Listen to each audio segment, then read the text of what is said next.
to go back.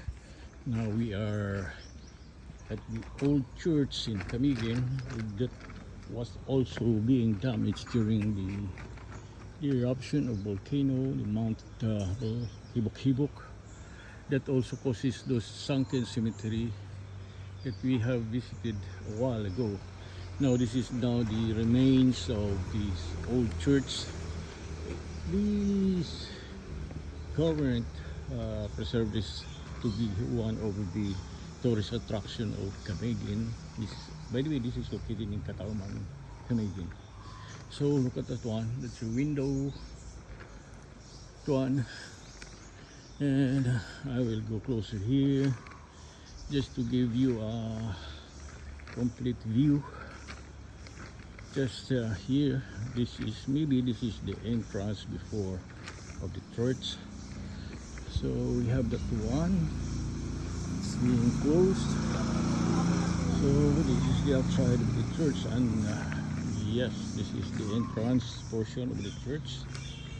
And the church is surrounded by I think more than a centennial trees that is being planted all around of this building. So I don't know what is the material of construction for this one. So I have to get closer to this one. It seems to be cement. I don't know. I'll go to the other end for this one.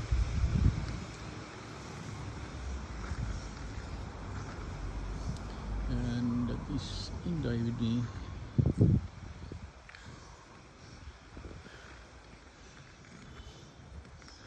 Okay, there is an exit at the other side.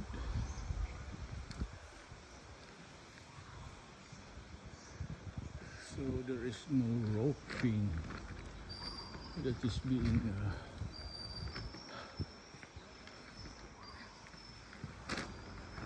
in place in this cemetery, so in this church. So there is an exit out here, and okay, very nice here.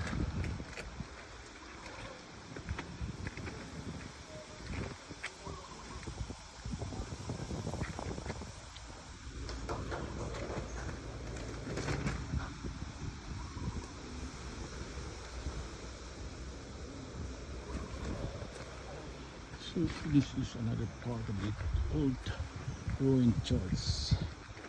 So we have with us some of the visitors here. That is, I don't know what is that building. Picture mo na siya ba? Later. May kasama ko. Picture lang ito nga.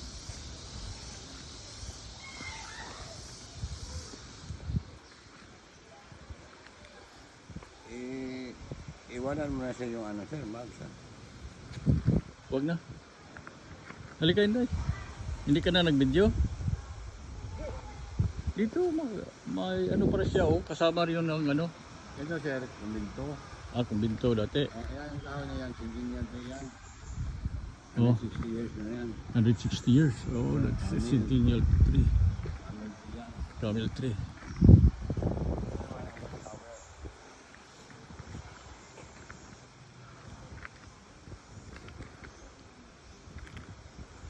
Yan nga sir, bisa lang ito sir.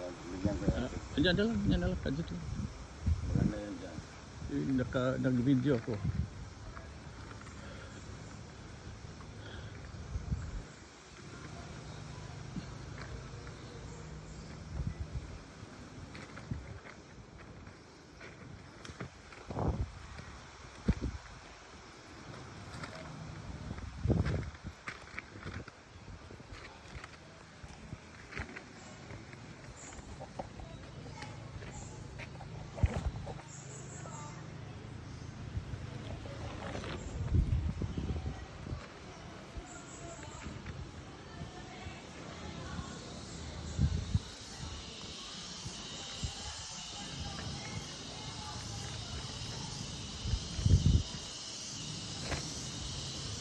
sir. Imong cover sa imong cellphone. Kaya mag-video ka, dili ka po ano. Kaya nakaharang imong Okay. lagi. Nakaharang ka pa imong.